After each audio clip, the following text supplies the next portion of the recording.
Graybridge never truly slept. Even when the streets were empty and the last lights flickered behind fogged windows, the town breathed slowly and evenly, like someone afraid to rest. Rain was common here, as if the sky itself had chosen Graybridge to release its weight. People said the town was depressing. Those who stayed long enough said it was honest. Ethan believed honesty was the most painful thing of all. He had been 17 when his mother died. Old enough to understand death, young enough to believe it was unfair. Cancer took her quietly, politely, as if it didn't want to disturb the world too much. There were no dramatic last words, only tired smiles and hands that grew colder each day. After the funeral, nothing collapsed. The house still stood. The clock still ticked. That was what terrified Ethan most, how life refused to stop. 2 years later, he lived between school, a part-time job, and silence. His father worked night shifts at a factory on the edge of town. When Ethan woke up, his father was already gone.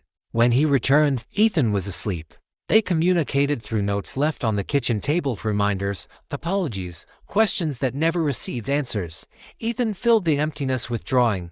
The river was where he felt most alive. It cut through Graybridge like a scar that never healed, dividing the town into two unequal halves.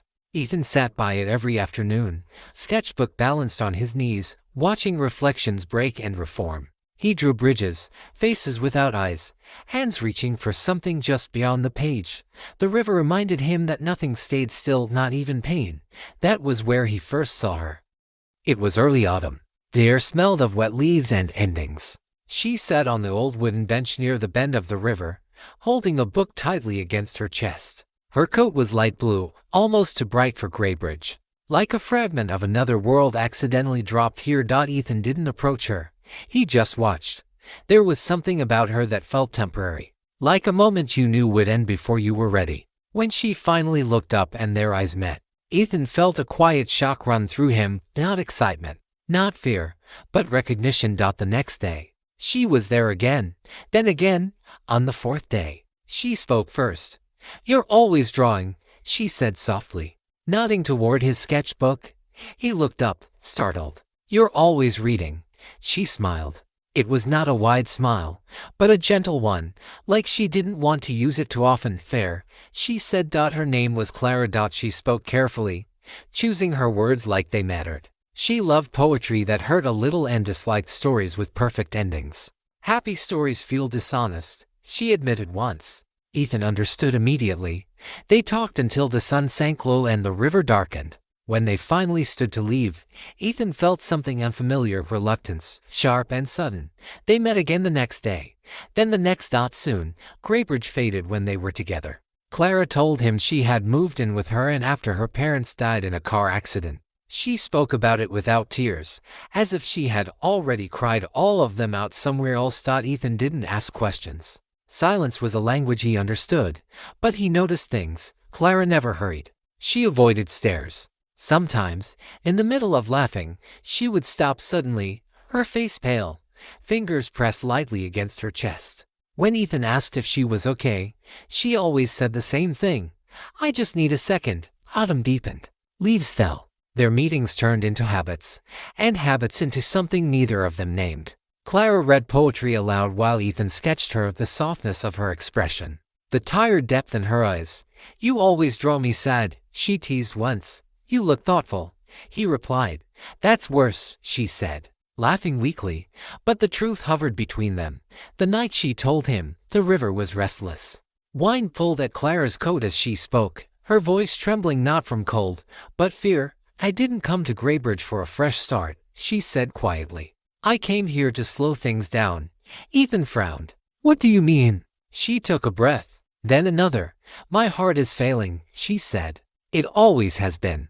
I've lived longer than expected, but not long enough to pretend anymore." The world tilted. "How long?" Ethan whispered. Clara shook her head. "No dates. Just not forever." Anger came before grief. "You should have told me," he said, his voice breaking. "I wanted you to know me first," she replied. "Not my ending." That night, they cried by the river as the first snow fell. Ethan wanted to fight something, the fate, doctors, God, anything. Clara held his face gently, like she was the stronger one. "Don't make my life smaller because it ends early," she said. So they didn't. They loved recklessly. They skipped school, took buses to nowhere, walked until their legs hurt. They wrote letters to each other and hid them in books, under loose floorboards, inside jackets they never wore. Ethan filled entire sketchbooks with Clara's face, terrified that one day memory would soften her. Just winter was cruel. Clara's health declined quickly. Hospital visits became routine. Ethan learned the sound of machines, the smell of disinfectant, the way fear sat quietly in corners. He read poetry to her until his voice cracked. Sometimes she slept mid-sentence. Sometimes she woke crying, terrified she wouldn't remember him. "Say my name," she whispered once. "Clara," he said. Again and again. Spring arrived without celebration. Clara could barely walk now. Her breaths were shallow. Still, she smiled when she saw Ethan, like loving him hurt less than dying. On a clear morning, she asked him to take her to the river. "I need to say goodbye properly," she said. He carried her there. The river shimmered, alive and cruelly indifferent. Clara leaned into him, light as air. "I was never afraid of dying," she whispered. "I was afraid of not being loved." "You were," Ethan said. "You were." She smiled once. Then her breathing stopped. Graybridge didn't change. The river kept flowing. Ethan broke. Grief wasn't loud. It was slow. He stopped drawing. He avoided the river. He dreamed of Clara standing just out of reach, always smiling, always fading.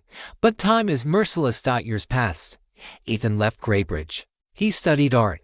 He painted rivers in different cities, always searching for the same reflection. His work gained attention. People said it felt alive, aching. At his first major exhibition, one painting hung alone, a girl in a blue coat by a river, looking at the viewer as if she recognized them.